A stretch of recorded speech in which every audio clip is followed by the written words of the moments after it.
கர்நாடகாவின் மேகதாது அணை திட்டத்தை கண்டித்து ஜூன் 2ஆம் தேதி சென்னையில் ஆர்ப்பாட்டம் நடைபெறும் என மதிமுக பொதுச் செயலாளர் வைகோ அறிவித்துள்ளார்.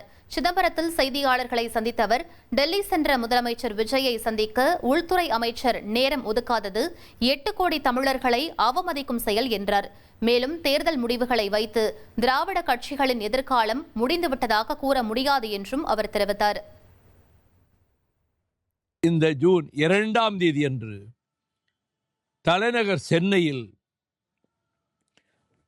மேகதாட்டு அணையை கட்ட மத்திய அரசு அனுமதிக்க கூடாது என்ற வலியுறுத்தியும், கர்நாடக அரசு அந்த முயற்சியில் ஈடுபடக்கூடாது என்று கண்டித்தும் ஒரு அறப்போர் ஆர்ப்பாட்டத்தை அறிவித்திருக்கிறேன். 1,28,00,000 மனங்களை வென்ற தந்தை டிவி யூடியூப் சேனல். தவிர்க்க முடியாத தம்ப்நெயில், கலக்கலான கான்டென்ட்ஸ். நீங்களும் இந்த குடும்பத்தில் இணைய இப்பவே சப்ஸ்கிரைப் பண்ணுங்க. அசுரபலம் கொண்ட எங்கள் டிஜிட்டல் கரங்களில் உங்கள் விளம்பரங்களை சேர்க்க வாட்ஸ்அப் பண்ணுங்க. 8939888838.